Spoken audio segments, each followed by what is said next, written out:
पति अभी नहा ही रहा था कि तभी फोन पर मैसेज टोन बजी।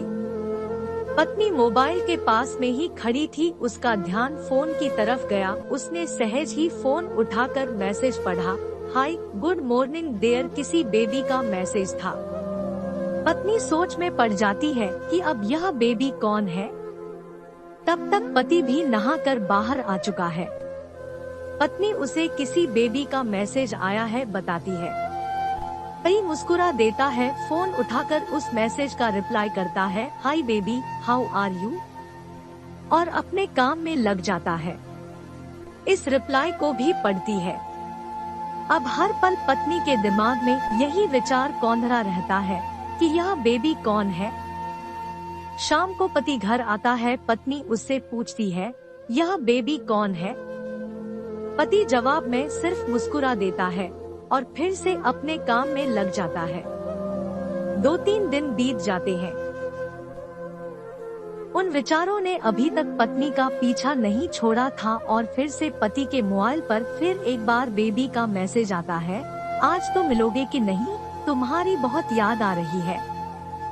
इस मैसेज ने आग में घी का काम किया। पत्नी का शक और भी ज्यादा पक्का हो गया। बीच बीच में ऐसे मैसेजेस का आदान प्रदान होता रहता और पत्नी के मन में शक की जड़ें और गहरी होती गई। पति पूछने पर भी जवाब में सिर्फ मुस्कुराहट के और कुछ नहीं कहता। यह शक गुस्सा बनकर तब ज्वालामुखी की तरह फट पड़ता है जब एक दिन उसे अपने पति की जेब में सिनेमा की 2 टिकटें मिलती है। पत्नी अपने पति से बहुत झगड़ती है। पति उसे समझाने की कोशिश करता है लेकिन वह कोई भी बात सुनने को तैयार नहीं है। पति को भी उस पर गुस्सा आ जाता है और यह झगड़ा और भी ज्यादा बढ़ जाता है। गुस्से में पति घर से बाहर निकल जाता है। पत्नी का गुस्सा पति से कई गुना ज्यादा है। तुरंत वो अपना सारा सामान पैक करती है, एक चिट्ठी लिखती है कि मैं मायके जा रही हूँ हमेशा के लिए, और पति का घर छोड़कर चली जाती है। गुस्सा शांत होने पर जब पति घर आता है तो चिट्ठी पढ़कर उसके होश उड़ जाते हैं। 10 दिन बीत जाते हैं और गांव के उस घर पर डोरबेल बजती है जहां पत्नी रहने चली गई है। पत्नी दरवाजा खोलती है। दरवाजे पर 10 साल की एक छोटी बच्ची हाथों में चिट्ठी लिए खड़ी है। वह पत्नी को वह चिट्ठी देती है। बच्ची से वह चिट्ठी लेकर पत्नी चिट्ठी खोलकर पढ़ती है, डियर वाइफ, जिस बेबी की वजह से हम दोनों में इतने झगड़े हुए और तुम हमारा घर छोड़कर यहाँ चली आई, यह बच्ची जो अभी तुम्हारे सामने खड़ी है वह वही बेबी है। अनाथ आश्रम की एक प्यारी बच्ची इसी के साथ में बातें करता था, सिनेमा जाता था। पहली बार जब तुमने बेबी के बारे में पूछा था तो मैंने जानबूझकर तुम्हें नहीं बताया था। सोचा था थोड़ा मजाक करता हूँ, देखता हूँ तुम कैसे रिएक्ट करती हो, लेकिन मैंने यह कभी नहीं सोचा था कि तुम्हारा शक इतना बढ़ जाएगा कि तुम घर ही छोड़ दोगी। हाँ, सबसे जरूरी बात यह तो बेबी है, वह किसी और की नहीं बल्कि तुम्हारी ही बेटी है। रुको, अपने आप को संभालो और आगे की बात ध्यान से पढ़ो। हमारे शादी के 2 साल पहले की यह बात है। तुम अपने कॉलेज के लास्ट ईयर में थी। तुम्हारे प्रोफेशन में नोट्स लेने के बहाने तुम्हें बुलाया था और तुम्हें चाय में इन नशीली दवा खिलाकर ना करने वाला काम किया था। इसमें तुम्हारी कोई गलती नहीं की थी, लेकिन कुदरत ने अपना काम किया और तुम्हारे पेट में इस बेबी को डाल दिया। काफी प्रयास करने पर भी अबॉर्शन नहीं हुआ तो तुम्हारे घर वालों ने समाज के डर से तुम्हें 6 महीने तक घर में ही रखा।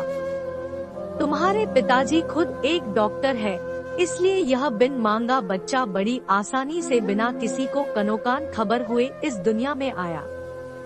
भविष्य में तुम्हारी शादीशुदा जिंदगी में कोई प्रॉब्लम ना हो, इसलिए तुम्हारे पिता ने इस बच्चे को गांव के एक अनाथ आश्रम में छोड़ दिया। यह बच्चा मतलब यही बेबी जो अभी तुम्हारे सामने खड़ी है। अगर अभी भी विश्वास नहीं हो रहा है तो इस बच्ची के गाल का वो तिल देख लो जो शायद तुमने उसे आखिरी बार रोते हुए देखा होगा, या फिर अपने पिताजी से पूछ लो। पत्नी जल्दी से उस बच्ची को पास में लेकर उसके गालों का तिल देखती है। उसका मन भर आता है, उसकी आंखों में आंसू आ जाते हैं, लेकिन अभी भी चिट्ठी बाकी है, इसलिए वह आगे पढ़ती है। मुझे पता है अभी भी तुम्हारे मन में यह सवाल उठ रहा होगा कि यह सब मुझे कैसे पड़ा। तुम्हें बता दूं कि यह सब तुम्हारे खुद के पिता ने ही अपने मन में उठ रहे पश्चाताप को शांत करने के लिए शादी के 1 महीने पहले मुझसे मिलकर सारी बात मुझे बताई थी।